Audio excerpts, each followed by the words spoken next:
ഞാൻ ഉടൽ OTT വരുന്നു എന്ന് എൻ്റെ ഡയറക്ടർ വിളിച്ചു പറഞ്ഞപ്പോൾ ഞാൻ ആദ്യം പറഞ്ഞ ഉടനെ ഞാൻ ചെയ്തിട്ടുള്ള കാര്യം എന്താണെന്ന് വെച്ചാൽ എൻ്റെ ഫാമിലീനെയൊക്കെ ഭയങ്കരമായിട്ട് ഇതിനകത്തേക്ക് ഡ്രാഗ് ചെയ്തിട്ട് ഒരുപാട് സൈബർ അറ്റാക്ക് എനിക്ക് കിട്ടിയിട്ടുണ്ടായിരുന്നു. ഒരു ഫോട്ടോസ് എടുത്തിട്ടുണ്ട് അല്ലെങ്കിൽ ഒരു ഡ്രസ്സ് എടുത്തിട്ടുണ്ടെങ്കിൽ പോലും ആള് ഭയങ്കരമായിട്ട് അതിൽ ഞാനൊരു ഇൻ്റർവ്യൂസും ഞാൻ കൊടുത്തിട്ടുണ്ടായിരുന്നില്ല. ഞാൻ എല്ലാത്തിനും അതായത് ഒന്നും ഞാൻ വേണ്ട മാറും ഞാൻ നോക്കത്തില്ല വിധി.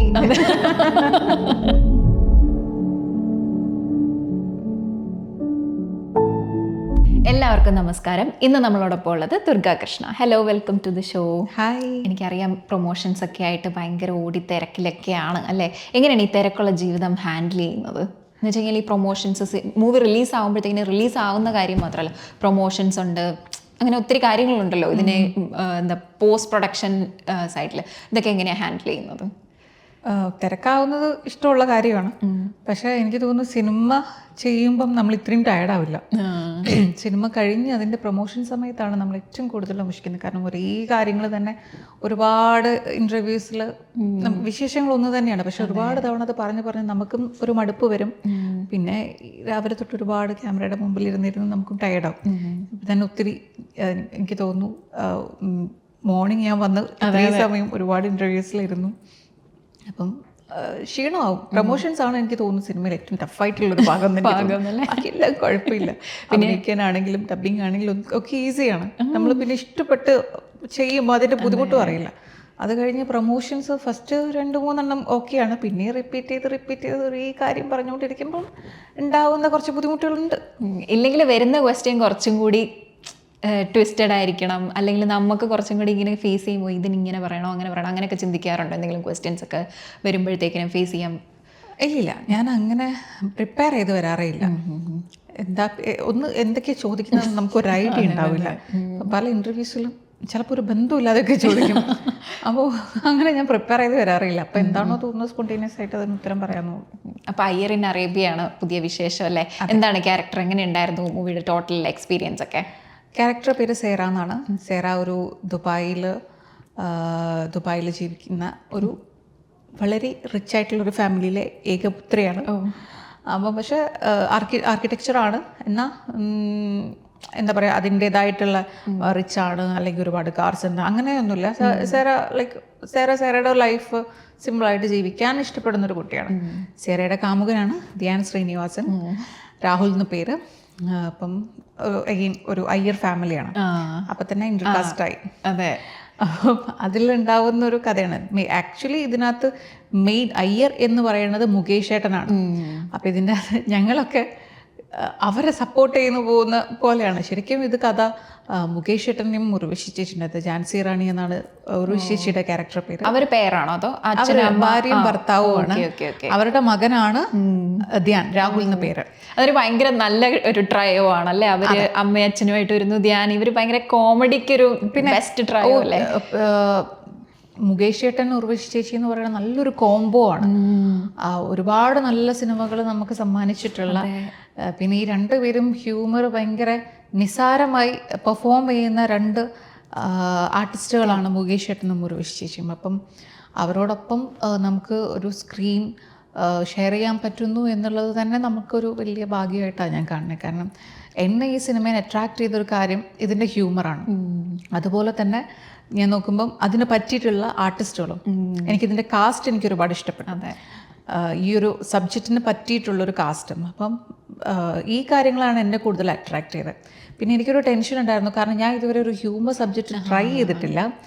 അപ്പം പക്ഷേ ആസ് എൻ ആർട്ടിസ്റ്റ് എനിക്ക് എല്ലാ ഭാഗങ്ങളും എക്സ്പീരിയൻസ് ചെയ്യാൻ ഞാൻ ഭയങ്കരമായിട്ട് ആഗ്രഹിക്കുന്നു. എക്സ്പ്ലോർ ചെയ്യണം എന്നുള്ളൊരു, പിന്നെ എല്ലാം ചെയ്തു നോക്കണം. എനിക്ക് ഹ്യൂമർ ചെയ്ത് നോക്കണം. എന്നെ പറ്റുമല്ലോ എന്നറിയില്ല, പക്ഷെ ശ്രമിച്ചു കഴിഞ്ഞാൽ നമുക്ക് അറിയാൻ പറ്റുള്ളൂ എന്നെക്കൊണ്ട് എന്തൊക്കെ എനിക്ക് ഇനി ചെയ്യാൻ പറ്റും എന്നുള്ളത്. എന്താ പറയുക, I M gonna try this എന്നുള്ളൊരു സാധനം വന്നു. പിന്നെ എന്നെ എക്സൈറ്റ് ചെയ്യിപ്പിക്കുന്ന കാസ്റ്റ്, പിന്നെ ഈ ഹ്യൂമർ സബ്ജക്റ്റ്, അങ്ങനെയാണ് ഞാൻ ഇതിനകത്തേക്ക് ഇന്നാവുന്നത്. പിന്നെ നിഷാദ് ഇതിൻ്റെ ഡയറക്ടർ MA നിഷാദ് കഥ പറയാൻ വരുമ്പോഴാണ് ഞാൻ അദ്ദേഹത്തിനെ ആദ്യമായി മീറ്റ് ചെയ്യുന്നത്. അതല്ലാതെ ഞാൻ ഒരുപാട് പുള്ളിയുടെ ചാനൽ ചർച്ചകളിലും പിന്നെ സിനിമകളിലും കണ്ടിട്ടുണ്ട്. പക്ഷേ നേരിട്ട് മീറ്റ് ചെയ്യുന്നത് ഇതിൻ്റെ കഥ പറയാൻ വരുന്ന സമയത്താണ്. അപ്പോൾ അദ്ദേഹം വളരെ മനോഹരമായിട്ട് എനിക്ക് കഥ പറഞ്ഞു തന്നു. മെയിൻ കാര്യം എന്താണെന്ന് വെച്ചാൽ അദ്ദേഹം ഒരു ആക്ടറും കൂടി ആയതുകൊണ്ട് അദ്ദേഹം കഥ പറയുന്ന സമയത്ത് അദ്ദേഹത്തിൻ്റെ എക്സ്പ്രഷൻസിലൂടെ നമുക്ക് കൂടുതൽ കൺവേ ആവാൻ പറ്റുന്നുണ്ടായിരുന്നു. അപ്പം കേൾക്കുന്ന സമയത്ത് തന്നെ എനിക്ക് ഒരുപാട് കാര്യങ്ങൾ ഭയങ്കര ചിരി തോന്നിയിട്ടുണ്ടായി. പിക്ചറൈസ് ചെയ്യാനൊക്കെ പറ്റും. അപ്പോൾ ചെയ്ത് കഴിഞ്ഞാൽ ഇങ്ങനെ ഇരിക്കും. എനിക്ക് വർക്ക് ചെയ്യുന്ന സമയത്തും ഞാൻ ഭയങ്കര ഓക്കെ ആണോ കാരണം ഹ്യൂമർ ഞാൻ ഇതുവരെ ചെയ്യാത്തതുകൊണ്ട് എനിക്ക് ആ ഒരു ഏരിയ അത്ര കോൺഫിഡൻ്റ് അല്ല. അപ്പം ഞാൻ ചെയ്യുന്ന സമയത്ത് ഓക്കെ ആണോ പിന്നെ പ്രത്യേകിച്ച് ഉറവശി ചേച്ചീൻ്റെ മുകേഷേട്ടൻ്റെ അടുത്തൊന്നും നമ്മൾ എത്തില്ല. എങ്ങനെ നോക്കിക്കഴിഞ്ഞാൽ എത്തില്ല. കാരണം അവരൊക്കെ ഭയങ്കര സ്പോട്ടിലാണ് ഓരോ കാര്യങ്ങളൊക്കെ കയ്യിൽ നിന്ന് എടുത്തിരുന്നത്. അപ്പം കുഞ്ഞു കുഞ്ഞു എക്സ്പ്രഷൻസ് ആയിരിക്കും, അല്ലെങ്കിൽ ചിലപ്പോൾ ഡയലോഗ്സ് ആയിരിക്കും. എക്സ്പ്രഷൻ ആണെങ്കിൽ ഡയലോഗ് ഭയങ്കര ക്യൂട്ടായിട്ട് തോന്നും.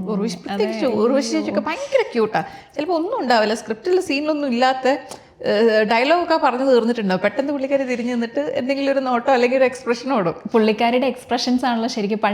അയ്യോ എന്നൊക്കെ പറഞ്ഞ് നാണം വെച്ചിട്ടൊക്കെ ഒരു എക്സ്പ്രഷൻ എല്ലാം ഹ്യൂമർ മാത്രമല്ല, എല്ലാം ഹാൻഡിൽ ചെയ്യാൻ പറ്റുന്ന ഒരു ആർട്ടിസ്റ്റാണ്. അതുകൊണ്ട് തന്നെ നമുക്ക് അവരെ ലേഡി സൂപ്പർ സ്റ്റാർ എന്ന് വിളിക്കാൻ പറ്റും. ഇപ്പം ഈ സിനിമയിൽ തന്നെ ഹ്യൂമറും പിന്നെ ഇതിനകത്ത് ലാസ്റ്റ് സീരിയസ് ആയ ഭാഗങ്ങളിലേക്ക് ചേച്ചി കരയുന്ന ഒരു സീനിൽ മാറിയിരുന്നിട്ട്, ചേച്ചിയുടെ ഷോട്ട് എടുക്കുന്ന ക്ലോസ് എടുക്കുന്ന സമയത്ത് ഞാൻ മാറിയിരുന്നിട്ട് ഗ്ലിസറിനൊന്നും ഇല്ലാതെയാണ് ചേച്ചി കരയുന്നത്. എനിക്ക് ഉള്ളിന്ന് വിഷമം തോന്നിയിട്ടുണ്ട്. കാരണം അത്രയും എപ്പോഴും ചിരിയാണ് മുഖത്ത്, ചേച്ചിയുടെ മുഖത്ത് എപ്പോഴും ഒരു ചിരിയാണ്. ശ്വാസിക്കാനാണെങ്കിൽ ശ്വാസിക്കുക എല്ലാം ഉണ്ട്. പക്ഷെ പെട്ടെന്ന് ആ ഒരു കരച്ചിലിൻ്റെ ഒരു ഇത് മാറിയിരുന്നിട്ട് എനിക്കുള്ളെന്ന് വിഷമം തോന്നിയിട്ടുണ്ട്. അപ്പം അങ്ങനെ അത്രയും ഷീസ് എ ജം എന്ന് പറയാൻ പറ്റും. അപ്പം അങ്ങനെയാണ് എനിക്ക് ഐറിൻ അറേബ്യ. പണ്ടത്തെ, അതായത് പണ്ടല്ല, ഇപ്പോൾ പല ആക്ട്രസസ് നമ്മളെ മൂവീസ് ചെയ്യാനൊക്കെ തുടങ്ങുമ്പോൾ, അല്ലെങ്കിൽ ഓഡീഷൻസ് ചെയ്യുന്നവരാണെങ്കിൽ പോലും, അല്ലെങ്കിൽ അഭിനയിക്കാൻ ആഗ്രഹമുള്ളവരാണെങ്കിലും എപ്പോഴും പറയുന്ന കാര്യം ഈ ഉർവശി, ശോഭന, മഞ്ജു ചേച്ചി ഇവരെയൊക്കെ കണ്ടിട്ടാണ് ഇൻസ്പയർഡ് ആയിട്ടുള്ളത് എന്ന് പറയാം. അങ്ങനെ ഒരു ഇൻസ്പിറേഷൻ ആയിരുന്നോ ഉർവശി ചേച്ചി? ഞാൻ സിനിമയിലേക്ക് ഒരിക്കലും ഞാൻ ആഗ്രഹിച്ചു വന്നിട്ടുള്ള ഒരു വ്യക്തിയല്ല. പക്ഷെ സിനിമ ചെയ്യാൻ തുടങ്ങിയതിന് ശേഷമാണ് ഞാൻ സിനിമയെ ഇഷ്ടപ്പെടാനും സിനിമയെ ആഗ്രഹിക്കാനൊക്കെ തുടങ്ങിയത്. ആ സമയത്ത് അതായത് സിനിമയിൽ വന്നതിന് ശേഷം സിനിമയെ മനസ്സിലാക്കാൻ, സിനിമയെ ഇഷ്ടപ്പെടാനൊക്കെ തുടങ്ങിയപ്പോഴും ഇനിയും കഥാപാത്രങ്ങൾ ചെയ്യണം എന്നുള്ള ആഗ്രഹങ്ങളൊക്കെ ഉള്ളിൽ വന്ന സമയത്ത് ഉർവശി ചേച്ചീനെയൊക്കെ ചില സിനിമകളൊക്കെ കാണുമ്പം എങ്ങനെയാണ് പറ്റുന്നത്, ഇത്ര നിസ്സാരമായിട്ട് എങ്ങനെ ഇത് ചെയ്യാൻ പറ്റുന്നത്, എനിക്ക് തോന്നുന്നു ആൾക്ക് മാത്രമേ പറ്റുള്ളൂ. വേറെ ആർക്കും പറ്റാത്ത കുറേ കാര്യങ്ങളുണ്ട് ചേച്ചിയുടെ കയ്യിൽ, അത് ആൾക്ക് മാത്രമേ പറ്റുള്ളൂ. ഇപ്പം ഞാൻ ചേച്ചിൻ്റെ അടുത്ത് തന്നെ സംസാരിക്കുകയാണെങ്കിൽ ചേച്ചി ഒരു ദിവസം തന്നെ രാവിലെ തൊട്ട് ഉച്ച വരെ വേറെ ഒരു സെറ്റിലാണെങ്കിൽ ഉച്ചയ്ക്ക് ശേഷം വേറെ സെറ്റിലായിരിക്കും. അപ്പം ഒന്നിൽ ഭയങ്കര ഒരു കൊഞ്ചി ഇതായിട്ട് ഇരിക്കുന്ന കുശുംബി അങ്ങനെയുള്ള ഒരു ക്യാരക്ടറാണെങ്കിൽ അപ്പുറത്ത് ഭയങ്കര പാവം സാധുവായിട്ടുള്ള അങ്ങനെ. അപ്പം ഞാൻ ഇത് എങ്ങനെയാണ് പറ്റുന്നത്? ഉച്ച വരെ നമ്മൾക്ക് ഈ ഒരു ക്യാരക്ടറിന് ഭയങ്കര ഒരു പൊട്ടിക്കാളി പോലെ നിന്നിട്ട് അപ്പുറത്ത് ഭയങ്കര മെച്യൂർഡായിട്ടുള്ള ഒരു സാധു ഭാര്യ, അതൊക്കെ എങ്ങനെയാണ് പറ്റുന്നത്? അപ്പം അത്തരം കുറേ കാര്യങ്ങൾ ഞാൻ എനിക്ക് ചേച്ചീൻ്റെ അടുത്ത് സംസാരിക്കാൻ പറ്റിയിട്ടുണ്ട്. അപ്പോൾ അവരുടെ എക്സ്പീരിയൻസ് കാര്യങ്ങളൊക്കെ ഒരുപാട് അറിയാൻ പറ്റിയിട്ടുണ്ട്. അപ്പം അതൊരു ഭയങ്കര പ്രിഷ്യസ് മൊമെൻ്റ് ആണ്.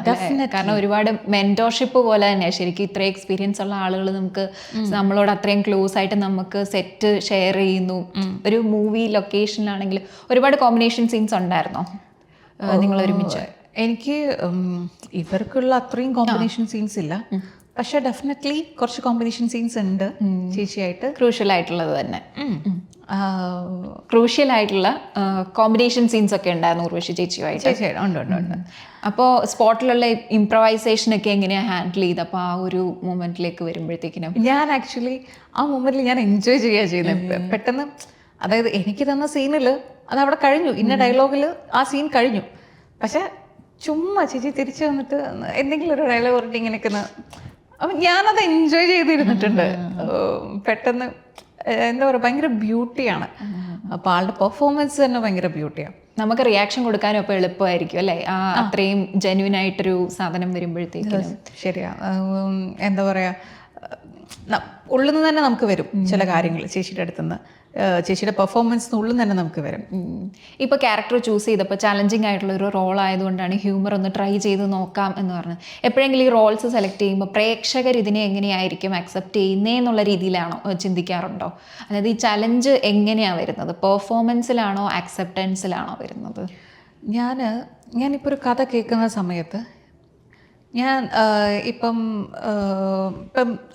എൻ്റെ അടുത്ത് കഥ പറയാമെന്ന് വെച്ചോ. അപ്പം ഞാൻ ഒരാൾ എൻ്റെ അടുത്ത് കഥ പറയുമ്പോൾ ഞാൻ അത് കേൾക്കുന്നത്, ഞാനത് തിയേറ്ററിൽ അതൊരു സിനിമയായിട്ട് ഞാൻ വിഷ്വലൈസ് ചെയ്യും. പക്ഷെ ഞാൻ അവിടെ എപ്പോഴും പ്രേക്ഷകരെയല്ല നോക്കുന്നത്, ഞാനൊരു പ്രേക്ഷകനായിട്ട് ഞാൻ ആ സിനിമ കാണുമ്പം എനിക്ക് എന്താ ഫീൽ ചെയ്യുന്നത്, എനിക്ക് ആ ക്യാരക്ടർ ഇഷ്ടപ്പെടുമോ, അങ്ങനെയാണ്. മറ്റുള്ളവരെയല്ല, പക്ഷെ ഞാൻ എന്നെ തന്നെ ഒരു പ്രേക്ഷകനായിട്ട് വെച്ചിട്ട് എനിക്കത് ഇഷ്ടപ്പെടുമോ നോക്കും. അങ്ങനെ ഞാൻ കഥ കേൾക്കുന്ന സമയത്ത് ഞാൻ ഒരു ക്യാരക്ടർ ചെയ്യാം, ഓക്കെ ഇത് ചൂസ് ചെയ്യാം എന്ന് വിചാരിക്കുന്നത് അങ്ങനെ. ഞാൻ കേട്ടിട്ടുണ്ട് ദുർഗ ഭയങ്കരമായിട്ട് സ്റ്റഡി ചെയ്തിട്ട് അല്ലെങ്കിൽ ചെയ്യുന്ന ക്യാരക്ടറിന് ഒരുപാട് എന്താ പറയുക ഒരു ഹിസ്റ്ററിയോ ഒരു ബാക്ക്ഗ്രൗണ്ട് സപ്പോർട്ട് കൊടുത്തിട്ടാണ് ഓരോ ക്യാരക്ടേഴ്സും ചെയ്യുന്നത്.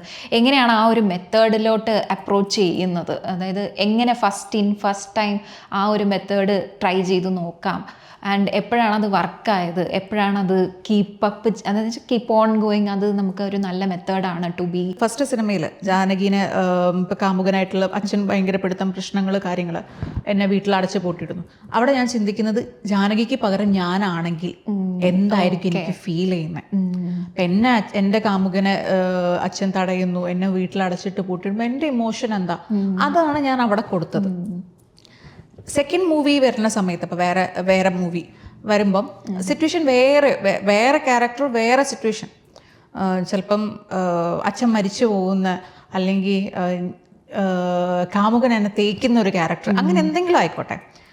ആ സമയത്തും ഞാൻ ആലോചിക്കുകയാണ്, എന്നെയാണ് ഇപ്പം എൻ്റെ കാമുകൻ തേക്കുവാണെങ്കിൽ എനിക്ക് എന്താ വിഷമം, എനിക്ക് എൻ്റെ വിഷമം ഞാൻ അങ്ങനെ ചെയ്യുമ്പോൾ എങ്ങനെയായിരിക്കും റിയാക്ട് ചെയ്യുന്നത്. നിങ്ങൾ ഫസ്റ്റ് കണ്ട വിമാനത്തിലെ ആ ക്യാരക്ടറിനും സെക്കൻഡ് ചെയ്യുന്ന വേറെ ക്യാരക്ടറിനും വ്യത്യാസം ഉണ്ടാവില്ല. കാരണം രണ്ടും ദുർഗയ്ക്ക് എന്താണോ ഫീൽ ചെയ്യുന്നതെന്നുള്ളതായിരുന്നു ഞാൻ കൊടുക്കുന്നത്. അപ്പോൾ ഒരു പോയിന്റ് എത്തി ഇപ്പം ഞാൻ പറഞ്ഞില്ലേ, എനിക്ക് ഈ സീനിയേഴ്സ് ആയിട്ടുള്ള ആർട്ടിസ്റ്റുകളുടെ അടുത്ത് സംസാരിക്കാൻ എനിക്കിഷ്ടം. അതായത് ചുമ്മാ സംസാരിക്കാനല്ല, അവരുടെ എക്സ്പീരിയൻസുകൾ കാര്യങ്ങളൊക്കെ ഇങ്ങനെ സംസാരിക്കാൻ ഒരുപാട് ഇഷ്ടമാണ്. ഇപ്പം എൻ്റെ കൂടെ വർക്ക് ചെയ്തിട്ടുള്ള മിക്ക സീനിയർ ആർട്ടിസ്റ്റുകൾ, ഇപ്പം ഞാൻ ഉർവശിച്ചിൻ്റെ അടുത്തും ഞാൻ ചോദിക്കാറുണ്ട് എങ്ങനെയാണ് പെട്ടെന്ന് ട്വിസ്റ്റ് ചെയ്യുന്നത്, ക്യാരക്ടറിന് ഉച്ചവരെ തൊട്ടിട്ടും ഇതിലേക്ക് ഇങ്ങനെ പോകുന്നത്, അങ്ങനെ ഞാൻ ചോദിച്ചറിയാറുണ്ട്. എനിക്ക് എന്തെങ്കിലും അതിന് കിട്ടുവാണെങ്കിൽ, കാരണം അവർ അത്രയും എക്സ്പീരിയൻസ്ഡ് ആയിട്ടുള്ള ആർട്ടിസ്റ്റുകളാണ്, അതും പ്രൂവ്ഡ് ചെയ്തിട്ടുള്ള ഒരു ആർട്ടിസ്റ്റുകളാണ്. അപ്പോൾ അവരുടെ അടുത്ത് നമുക്ക് എന്തെങ്കിലും കിട്ടുവാണെങ്കിൽ അത് നമുക്ക് എൻ്റെ സീനിയർ ആർട്ടിസ്റ്റുകളുടെ ആയിട്ടുള്ള സംസാരത്തിലും കാര്യങ്ങളിലും പയ്യെ വന്നിട്ടുള്ള കാര്യമായിരിക്കും ഇത്. ഞാൻ ഒരു പോയിന്റ് എത്തിയ സമയം തൊട്ടിട്ട് ഞാൻ തന്നെ റിയലൈസ് ചെയ്തു, ഇതിനകത്ത് എനിക്ക് ഒരു ചെയ്യുന്നത് ക്യാരക്ടേഴ്സ് വേറെ ആണെങ്കിലും ഇമോഷൻസ് എപ്പോഴും ദുർഗയുടെ അല്ലേ കൊടുക്കണത്. ഞാൻ ഒരിക്കലും ആ ക്യാരക്ടർ ആവാനല്ല ശ്രമിക്കുന്നത്, ആ ക്യാരക്ടറിനെ ദുർഗയിലേക്കാണ് ഞാൻ കൊണ്ടുവരാൻ നോക്കുന്നത്. അങ്ങനെ ഒരു പോയിന്റ് എത്തി. പിന്നെ ഞാൻ അതും എത്തിയത് എനിക്ക് ഇവരായിട്ടുള്ള ഈ സംസാരങ്ങൾ, എൻ്റെ കൂടെ വർക്ക് ചെയ്യുന്ന സീനിയേഴ്സ് ആയിട്ടുള്ള എൻ്റെ സംഭാഷണത്തിൽ നിന്നാണ് എനിക്ക് ഈ കാര്യങ്ങൾ ഓരോന്ന് കിട്ടി വരുന്നത്. ഞാൻ എന്നെ വിലയിരുത്തുന്നതും എൻ്റെ കാര്യങ്ങൾ പഠിക്കുന്നതും അപ്പം അത് മാറ്റണം എന്ന് തോന്നുന്നതും അങ്ങനെ പയ്യെ ഈ ഒരു കാര്യങ്ങളിലേക്ക് എത്തി. അതെനിക്ക് കൂടുതൽ വർക്ക് ചെയ്യുന്ന സമയത്ത് എന്നെ കൂടുതൽ ഹെൽപ്പ് ചെയ്യാൻ തുടങ്ങി. ഞാൻ ചുമ്മാ ഞാൻ എഴുതി വെച്ചതും മറിച്ച് നോക്കുമ്പം എനിക്ക് എൻ്റെ ക്യാരക്ടർ, ഇപ്പം ഞാൻ ഇപ്പം ചെയ്യാൻ പോകുന്ന സിനിമയാണ്, ഞാൻ അതിനെപ്പറ്റി എഴുതി അതെ ഓരോ വ്യക്തികളോടും ആ സിനിമയിൽ ഞാൻ ഇടപെടുന്ന ഓരോ വ്യക്തികളോടുമുള്ള എൻ്റെ ഇമോഷൻസ് എന്താണ്, അവരുമായിട്ടുള്ള ബന്ധം എന്താണ്, ആ ബന്ധത്തിൻ്റെ ഡെപ്ത് എന്താണ്, ഇതൊക്കെ ഞാൻ എഴുതും. അത് എഴുതിയപ്പം എനിക്കത് കൂടുതൽ എളുപ്പമായിരിക്കും. ഇപ്പം ഒരു സീൻ, ഇപ്പം ഒരു അച്ഛനും മോളും തമ്മിലുള്ള സീനാണെങ്കിൽ അപ്പം അവിടെ ആ അച്ഛൻ്റെ അടുത്ത് ഇപ്പം ചിലപ്പോൾ വഴക്കായിരിക്കും. അപ്പം ആ വഴക്കിലും അവളുടെ ഉള്ളിലൊരു വിഷമം ഉണ്ടാവും. അപ്പം അങ്ങനെ അത് തോന്നണമെങ്കിൽ അച്ഛനും അവളും എത്രത്തോളം അറ്റാച്ച്ഡ് ആണ്, അല്ലെങ്കിൽ ചിലപ്പോൾ ആ കുട്ടീനെ ഇതുവരെ ചീത്ത പറഞ്ഞിട്ടേ ഉണ്ടാവില്ല. അപ്പം ഇങ്ങനെ പെട്ടെന്നൊരു ചീത്ത കേൾക്കുമ്പോൾ അവൾക്ക് എത്രത്തോളം തകരും എന്നുള്ളത് അറിയണമെങ്കിൽ ആ കുട്ടിക്കുള്ള ബാക്ക്ഗ്രൗണ്ട്, ചെറുപ്പം മുതലുള്ള സാധനം എനിക്ക് അറിയണം, അച്ഛനായിട്ടുള്ളത് തോന്നല്. അപ്പം അങ്ങനെ ഞാൻ ക്യാരക്ടറിനെ പഠിക്കാൻ വേണ്ടിയിട്ട് എല്ലാവരും കുറിച്ച് ഞാൻ എഴുതും. അച്ഛനെ കുറിച്ച് എഴുതി വെക്കും, അമ്മയെക്കുറിച്ച് എഴുതി വെക്കും, വീട്ടിൽ മുത്തശ്ശി ഉണ്ടെങ്കിൽ അല്ലെങ്കിൽ അനിയനുണ്ടെങ്കിൽ കാമുകനുണ്ടെങ്കിൽ എല്ലാം എനിക്ക് തന്ന സ്ക്രിപ്റ്റിൽ എത്ര ഇപ്പോൾ 20 വയസ്സ് തൊട്ടുള്ളതാണെങ്കിൽ ചിലപ്പോൾ ഞാൻ കുഞ്ഞൂർ 5 വയസ്സോ അല്ലെങ്കിൽ 5 വയസ്സ് തൊട്ടിട്ട് 20 വയസ്സ് വരെയുള്ളത് ഞാൻ എഴുതും. അത്രയ്ക്കും ഡീപ്പ് സ്റ്റഡി എന്ന് വെച്ചാൽ ഒരു ഹോംവർക്ക് തന്നെ നന്നായിട്ട് അതൊരു ശീലമായി. എനിക്ക് അതിനോടൊരു ഇഷ്ടം തോന്നി. അപ്പോൾ part of the job actually അല്ലേ. ഞാൻ വളരെ ഞാനിപ്പം ഒരു ഗസ്റ്റ് റോള് ചെയ്തിട്ടുണ്ടായിരുന്നു അനുരാഗ് എന്ന് പറഞ്ഞ സിനിമയിൽ.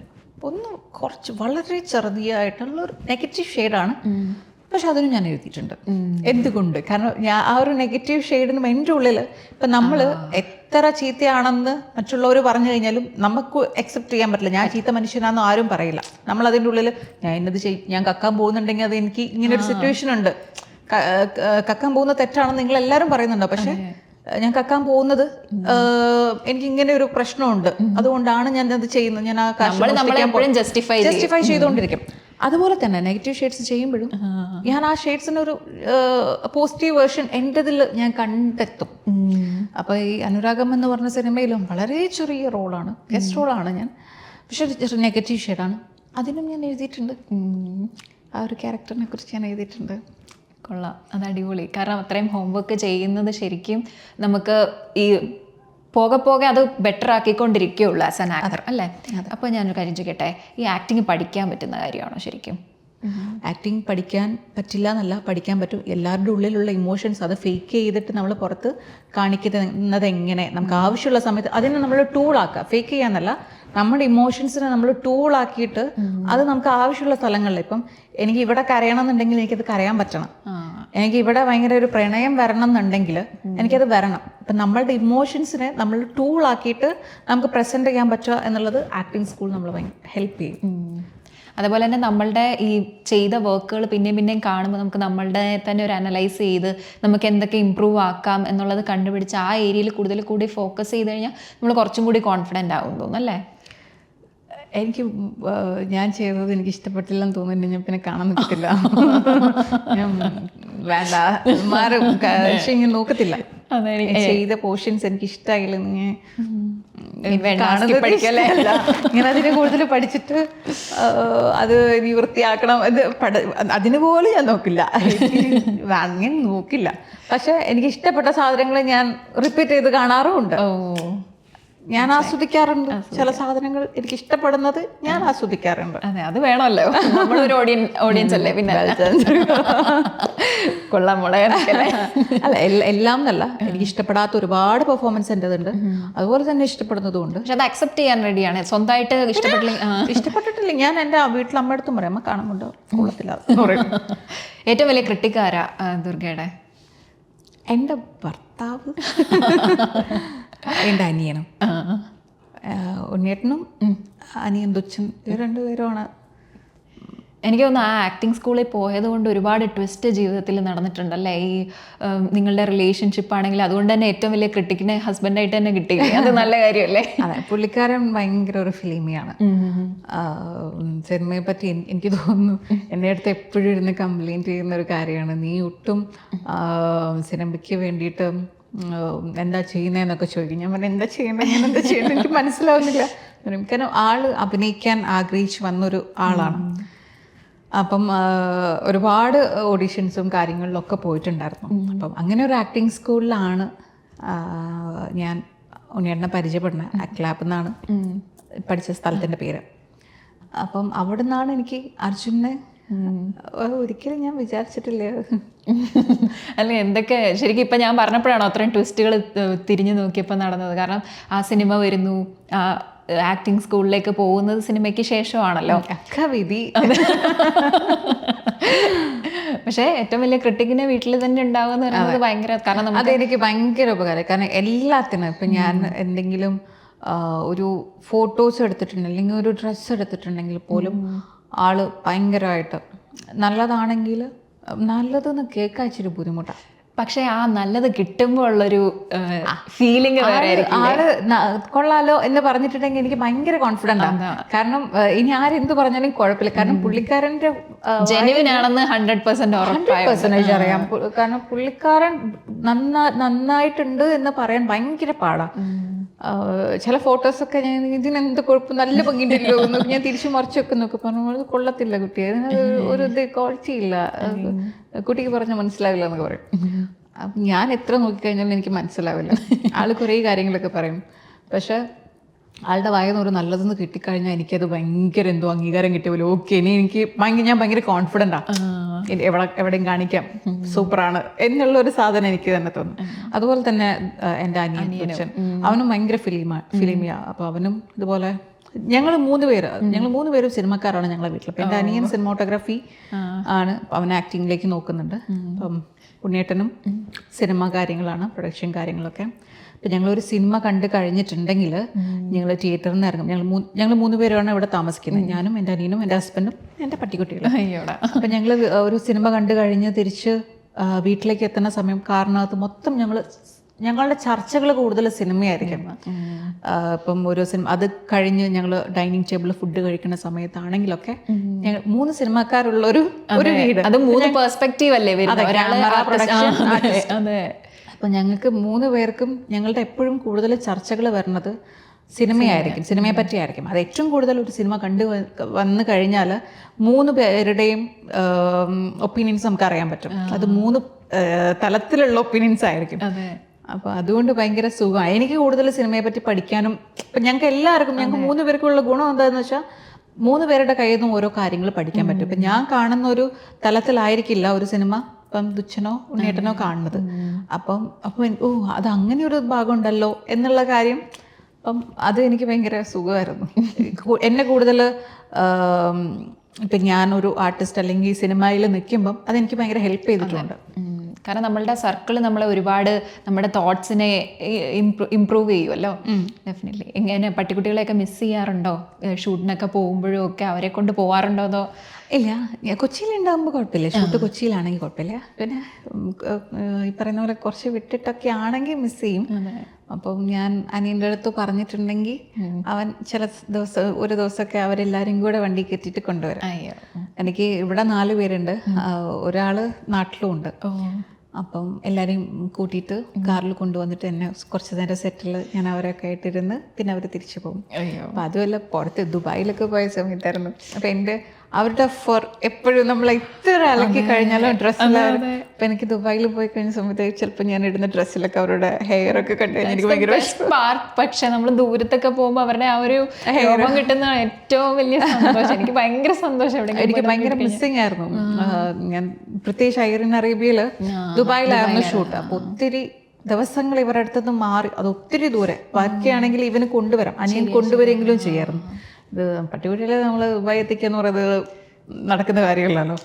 അപ്പൊ എനിക്ക് ഈ ഡ്രസ്സിലൊക്കെ ഇവരുടെ ഹെയർ ഒക്കെ കണ്ടു കഴിഞ്ഞാൽ ഭയങ്കരമായിട്ട് വിഷമമായിരുന്നു. എനിക്ക് ഇത് കിട്ടുമ്പോഴത്തേക്കിനാ അവൻ എൻ്റെ കൂടെ ഉണ്ടെന്നുള്ളൊരു ഫീൽ ആകുന്നുണ്ടല്ലോ, ഇതൊരു സംഭവം. അപ്പൊ പെട്ടെന്ന് ഇങ്ങനെ എവിടെ പോയി കഴിഞ്ഞാലും എൻ്റെ ഒപ്പം ഉണ്ട്. അതെ, കാരണം എത്ര വാഷ് ചെയ്ത ഡ്രസ്സ് ആണെങ്കിലും നമ്മൾ സ്യൂട്ട് കേസിൽ എത്ര നന്നായിട്ട് അയൺ ചെയ്ത് വെച്ചതാണെങ്കിലും എവിടുന്നെങ്കിലും അത് പക്ഷെ ഭയങ്കര സന്തോഷം. എന്തോ വലിയ ലോട്ടറി ഒക്കെ അടിച്ചു ഉള്ളാകുമ്പോൾ നമുക്കറിയില്ല, പക്ഷെ നമ്മൾ അവരുടെ അടുത്ത് വിട്ടിരിക്കുമ്പം അത് ഭയങ്കര ഒരു ഇമോഷനും. തിരിച്ച് വീട്ടിലേക്ക് ചെല്ലുമ്പോഴുള്ള ഏറ്റവും വലിയ ആ ഒരു പ്രതീക്ഷയും ഇവരെ കാണാൻ അതൊരു ഭയങ്കര ഹാപ്പി. അയ്യോ, അതെ അതെ. അപ്പം ഉടൽ ഇപ്പം OTT റിലീസ് ആയിട്ടുണ്ട്. ഇപ്പോൾ കുറച്ചും കൂടി ആളുകൾ അതിനെ അക്സെപ്റ്റ് ചെയ്യുന്നുണ്ട്. തിയേറ്റർ റിലീസ് കഴിഞ്ഞിപ്പോൾ 1 ഇയർ കഴിഞ്ഞില്ലേ, തിയേറ്റർ റിലീസ് കഴിഞ്ഞ് ഇപ്പോഴല്ലേ അത് OTTയിലേക്ക് വരുന്നത്. കുറച്ചും കൂടി ആളുകൾ അതിനെ അനലൈസ് ചെയ്യാനും ആ സിനിമ എന്താണ് പറയാൻ വെച്ചാൽ അതിൻ്റെ ആ ഒരു സ്ക്രീൻ പ്ലേ ആണെങ്കിലും അതിൻ്റെ അടുത്തൊരു ക്രാഫ്റ്റ് ആണെങ്കിലും ആളുകൾ കുറേ കൂടി നോട്ടീസ് ചെയ്യാൻ തുടങ്ങിയിട്ടുണ്ട്. അതിനെക്കുറിച്ച് എന്താ പറയാനുള്ളത്? എനിക്ക് അറിയില്ല അങ്ങനെ തുടങ്ങിയിട്ടുണ്ടോ എന്നുള്ളത്. കാരണം ഉടൽ സിനിമ തിയേറ്ററിൽ റിലീസായ സമയത്ത് ഒരുപാട് സൈബർ അറ്റാക്ക് കിട്ടിയിട്ടുണ്ടായിരുന്നു. ഉടലും കുടുക്കും അടുപ്പിച്ചായിട്ടായിരുന്നു. അപ്പോൾ ഒരുപാട് സൈബർ അറ്റാക്ക് എനിക്ക് കിട്ടിയിട്ടുണ്ടായിരുന്നു. ഞാൻ നോക്കുമ്പം എൻ്റെ ഇൻസ്റ്റഗ്രാമിലൊക്കെ മെസ്സേജസും സ്റ്റോറി മെൻഷൻസും പിന്നെ ഈ ടാഗും ഇവർ ചില ഭാഗങ്ങൾ സ്ക്രീൻഷോട്ട് ചെയ്തെടുത്തിട്ട് വരുന്ന ടാഗ്, അപ്പം അങ്ങനെ കുറേ ഇത് വന്നിട്ടുണ്ടായിരുന്നു. ഞാൻ ഉടൽ OTTയിലേക്ക് വരുന്നു എന്ന് എൻ്റെ ഡയറക്ടർ വിളിച്ചു പറഞ്ഞു. അപ്പം ഞാൻ ആദ്യം പറഞ്ഞ ഉടനെ ഞാൻ ചെയ്തിട്ടുള്ള കാര്യം എന്താണെന്ന് വെച്ചാൽ എൻ്റെ ഇൻസ്റ്റഗ്രാമിൽ ടാഗ് ചെയ്യുന്ന ഓപ്ഷൻ ഞാൻ മാറ്റിക്കളഞ്ഞു. എന്നെ ടാഗ് ചെയ്യണ്ട, എനിക്ക് കാണണ്ട. കാരണം ഒരു കാര്യം അറിയാം, ഇപ്പം കുടുക്ക് കഴിഞ്ഞ്, അതായത് ഉടൽ കഴിഞ്ഞ് കുടുക്കിൻ്റെ പ്രമോഷന് കഴിഞ്ഞിട്ട് ഞാനൊരു ഇൻ്റർവ്യൂവിന് ഇരുന്നിട്ടില്ല. കാരണം എനിക്ക് പേഴ്സണലി എൻ്റെ ഫാമിലീനെയൊക്കെ ഭയങ്കരമായിട്ട് ഇതിനകത്തേക്ക് ഡ്രാഗ് ചെയ്തിട്ട് കൊണ്ടിടാൻ തുടങ്ങിയപ്പം എനിക്കത് ഭയങ്കര ബുദ്ധിമുട്ടുണ്ടാക്കിയിട്ടുണ്ട്. അപ്പം ഞാൻ വെച്ചു ഇൻ്റർവ്യൂസ് ഞാൻ അതിനുശേഷം എന്നോടത്ത് ഒരുപാട് പോകണം, എന്ത് പരിപാടി വന്നു കഴിഞ്ഞാൽ ഇൻ്റർവ്യൂ വരുമ്പോൾ ഞാൻ പറഞ്ഞു വേണ്ട, ചോദ്യങ്ങൾ വരും. ഞാൻ ചുമ്മാ ഇൻ്റർവ്യൂവിന് വന്നിരുന്നിട്ടുണ്ടെങ്കിൽ പിന്നെ ഇവർക്കൊക്കെ അവസരം ഉണ്ടാവും. അപ്പം ഞാൻ വെച്ചു ഒന്നടങ്ങട്ടെ, പടം വരുന്ന സമയത്ത് പ്രൊമോഷനിരിക്കാം. അതിൽ ഞാനൊരു ഇൻ്റർവ്യൂസും ഞാൻ കൊടുത്തിട്ടുണ്ടായിരുന്നില്ല. ഞാൻ എല്ലാത്തിനും, അതായത് ഒന്ന് ഞാൻ ആവാന്ന് വെച്ചു. കാരണം എനിക്ക് എവിടെ നോക്കുമ്പോഴും ഞാൻ എന്തെങ്കിലും ഒരു പോസ്റ്റ് ഇട്ട് കഴിഞ്ഞിട്ടുണ്ടെങ്കിൽ ചീത്ത വിളിക്കുക, അത് എന്നെ പറയുന്നത് കുഴപ്പമില്ല. പക്ഷെ ഹസ്ബൻഡിനൊക്കെ പറയുമ്പോഴുള്ള പ്രശ്നം എന്താണെന്ന് വെച്ചാൽ, ഇപ്പം ഞാൻ കല്യാണം കഴിഞ്ഞതുകൊണ്ടാണ്, കല്യാണം കഴിഞ്ഞിട്ടുണ്ടായിരുന്നില്ലെങ്കിൽ ചിലപ്പോൾ ഈ ചീത്തവിളി എൻ്റെ അച്ഛനുള്ളതായിരിക്കും. മകളെ ഊരി വിട്ടു എന്ന് പറയും. ഇപ്പം ഭർത്താവ് ഭാര്യയെ ഊരി വിട്ടു എന്ന് പറയണം. അപ്പം കല്യാണം കഴിഞ്ഞതിന് ശേഷം ഇപ്പം ഉണ്ണേട്ടൻ്റെ അടുത്തേക്കാണ് അറ്റാക്സ് പോകുന്നത്. ഇപ്പം ഞാൻ ചെയ്യുന്ന എൻ്റെ ജോലിയിൽ ഞാൻ ചെയ്യുന്ന ഒരു കാര്യം കൊണ്ട് ആളെ ചീത്ത വിളിക്കുന്നത് എന്തിനെന്ന് എനിക്ക് മനസ്സിലാവുന്നില്ല. അതുമല്ല, ഇപ്പം എൻ്റെ ക്യാരക്ടർ ഞാൻ ഏത് ചൂസ് ചെയ്യണം, അല്ലെങ്കിൽ ഞാൻ എന്ത് സിനിമ ചെയ്യണം എന്നുള്ളത് വേറെ ആരും അല്ല ഡിസൈഡ് ചെയ്യേണ്ടത്. അത് എൻ്റെ ഡിസിഷൻ മാത്രമാണ്. അപ്പം ഡെഫിനറ്റ്ലി അവർക്ക് ഇഷ്ടപ്പെട്ടിട്ടില്ലെങ്കിൽ, കൊള്ളത്തില്ല എന്ന് പറയുകയാണെങ്കിൽ ഞാനത് സന്തോഷപൂർവ്വം സ്വീകരിക്കുകയും ചെയ്യും.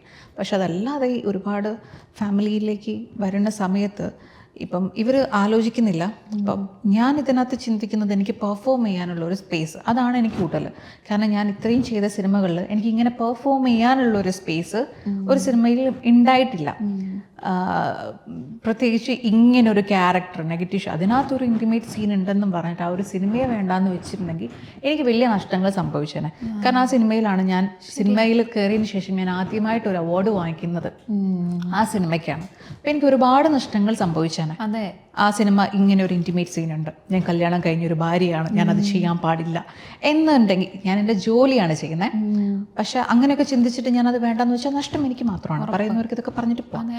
അപ്പോൾ പക്ഷേ ഇവർ ആലോചിക്കുന്നില്ല എൻ്റെ ഉള്ളിലെ കലാകാരിക്ക് ഉണ്ടാവുന്ന, അതായത് അഭിനയിക്കാനുള്ള ഒരു എന്താ പറയുക, നമ്മുടെ ഒരു കൊതി എന്ന് പറയില്ലേ, അതാണ് എനിക്ക് പെർഫോം ചെയ്യാനുള്ള സ്പേസോ അല്ലെങ്കിൽ സിനിമ കാര്യങ്ങൾ. ഞാൻ എപ്പോഴും എനിക്ക് അഭിനയിക്കാൻ ഭയങ്കര ആഗ്രഹമാണ്, എനിക്ക് പെർഫോം ചെയ്യണം, ചുമ്മാ ഒരു നടിയല്ലാതെ എനിക്ക് പെർഫോം ചെയ്യാനുള്ള സ്പേസാണ് ഞാൻ സിനിമയിൽ കാണുന്നത്. അപ്പം അങ്ങനത്തെ സിനിമകൾ വരാനാണ് ഞാൻ വെയിറ്റ് ചെയ്യുന്നത്. അപ്പം ഇവർ ഇത്രയും പ്രശ്നങ്ങൾ ഉണ്ടാക്കി നമ്മളെ ഫാമിലീനെ ട്രാക്ക് ചെയ്യുമ്പം ഇവർ ഓർക്കുന്നില്ല അടുത്തൊരു സിനിമ വരുന്ന സമയത്ത് ഇൻ കേസ് ഫാമിലിക്ക് ഒരു പ്രശ്നം വന്നിട്ടുണ്ടെങ്കിലോ, നീ ഇങ്ങനെ ചെയ്യണ്ട, അവിടെ ആർക്ക് അവരുടെ കരിയർ അല്ലേ പോകുന്നത്. ദൈവം സഹായിച്ച് അങ്ങനെ ഒരു ഫാമിലി അല്ല എൻ്റെ. അപ്പോൾ എൻ്റെ അടുത്ത് അതൊന്നും മൈൻഡ് ചെയ്യേണ്ട, നീ കമൻസ് നോക്കേണ്ട. അപ്പോൾ ഉണ്ണേട്ടൻ തന്നെ കമൻസൊക്കെ ഡിലീറ്റ് ചെയ്ത് കളയാൻ, എന്തെങ്കിലും മോശമായിട്ട് പറയണമെങ്കിൽ ഉണ്ണേട്ടൻ തന്നെ എൻ്റെ കമൻസ് ഞാൻ കാണുന്നതിന് മുമ്പ് ഡിലീറ്റ് ചെയ്ത് കളയാറുണ്ടായിരുന്നു. കാരണം എനിക്ക് വിഷമാവും, എന്നത് ഹേർട്ട് ചെയ്തിട്ടുണ്ട്, ഒരുപാട് ഹേർട്ട് ചെയ്തിട്ടുണ്ടായിരുന്നു. അത് ആൾക്കറിയാം. ഇത്തരം കമൻസ്, ഇനി പുള്ളീനെ ചീത്ത വിളിച്ചുകൊണ്ടുള്ള കമൻറ്റ് ആണെങ്കിൽ പോലും അത് ഹേർട്ട് ചെയ്യുന്നത് എനിക്കാണ്. ആൾക്കത് കുഴപ്പമില്ല, പക്ഷെ എന്നെ ഹേർട്ട് ചെയ്യിക്കുന്നു വെച്ചിട്ട് ഉണ്ണേട്ടൻ തന്നെ ഡിലീറ്റ് ചെയ്യായിരുന്നു. ഞാൻ കാണുന്നതിന് മുമ്പേ തന്നെ കമൻസൊക്കെ ഡിലീറ്റ് ചെയ്യാറുണ്ടായിരുന്നു. അപ്പം പക്ഷെ ഈ ആളുകൾ ചിന്തിക്കുന്നില്ല, ചിലപ്പം നഷ്ടപ്പെടുന്നത് ഇപ്പം എൻ്റെ ഹസ്ബൻഡ് എന്നെ, എനിക്ക് അത്തരം പ്രശ്നങ്ങളില്ല, അത്രയും സപ്പോർട്ട് ചെയ്യുന്ന ഒരു ഹസ്ബൻഡ് ആയതുകൊണ്ട് കുഴപ്പമില്ല. പക്ഷെ ഞാൻ എൻ്റെ കാര്യമല്ല, മറ്റ് ഫീമെയിൽ ആർട്ടിസ്റ്റുകളാണെങ്കിൽ പോലും അവർക്ക് ധൈര്യമായിട്ട് ഇത്തരം ബോൾഡായിട്ടുള്ളൊരു ക്യാരക്ടേഴ്സ് ചൂസ് ചെയ്യാൻ പേടിയായിരിക്കും. അല്ലെങ്കിൽ അവരത് ചെയ്യുമ്പം അവരുടെ ഫാമിലിയിൽ അനാവശ്യമായിട്ട് ഈ പറയുന്ന ഈ ഓഡിയൻസ് ആയിരിക്കും പ്രശ്നം ഉണ്ടാക്കുന്നത്. ഒരു പ്രശ്നവും ഇല്ലാതെ പോകുന്നൊരു ഫാമിലി ആയിരിക്കും.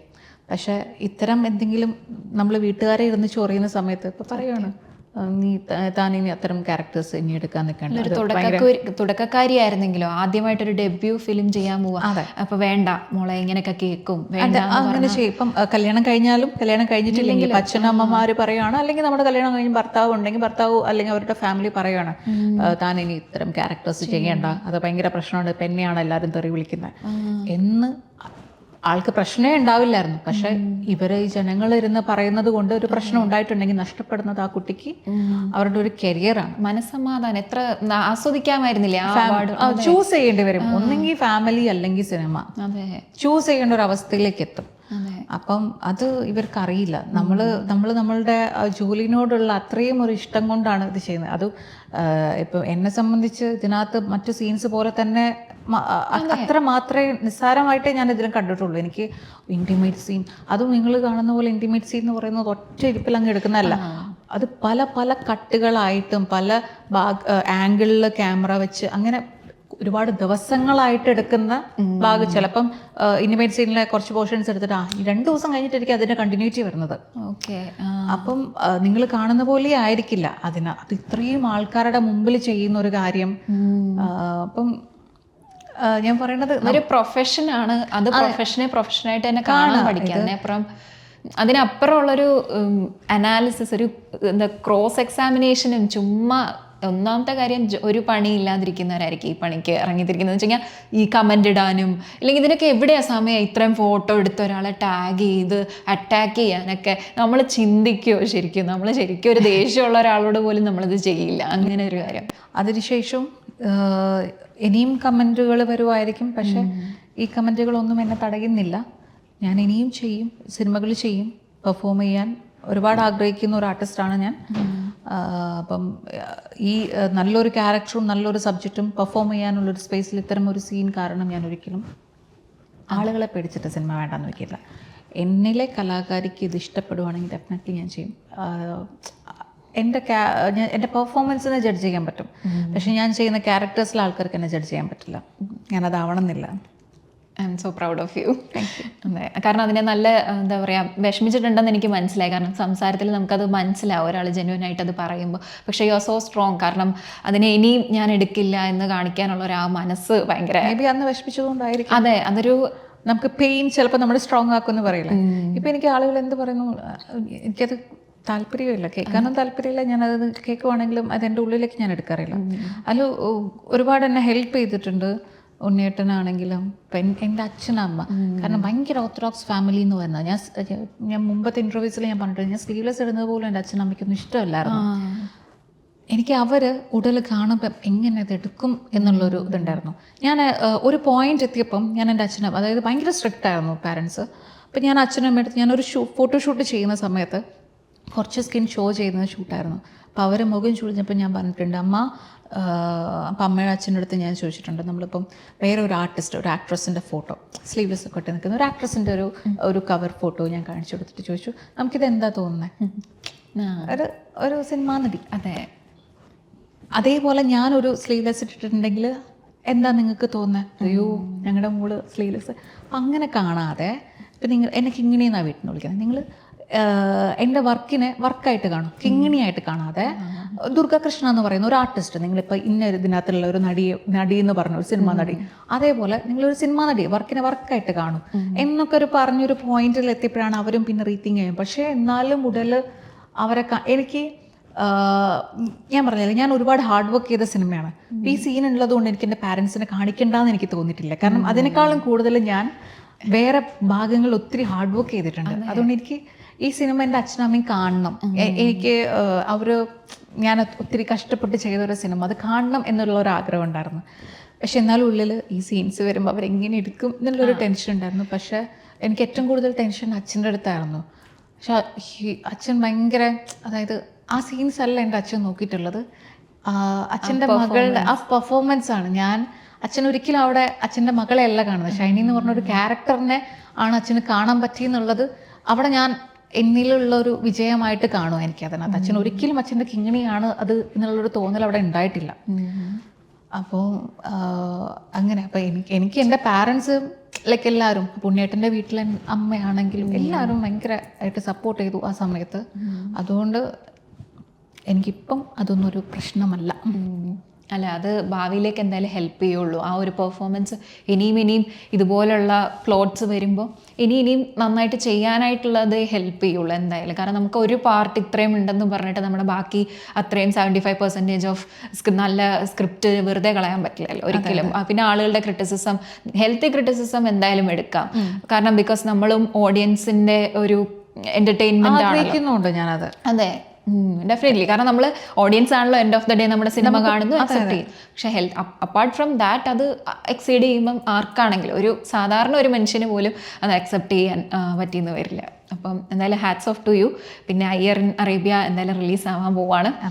പിന്നെ ഞാൻ ഫെബ്രുവരി 2 ആദ്യം തുടക്കത്തിൽ ഞാൻ പറഞ്ഞായിരുന്നു ദുർഗയെ കാണുന്ന നമ്മൾ സെയിം ഏജ് ആണ്, പക്ഷെ ദുർഗയെ കാണുമ്പോൾ എനിക്ക് ഭയങ്കര പക്വത തോന്നുന്നു.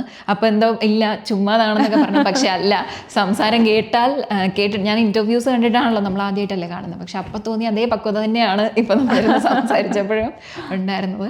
എന്തായാലും all the very best. Thank you so much. Thank you so much.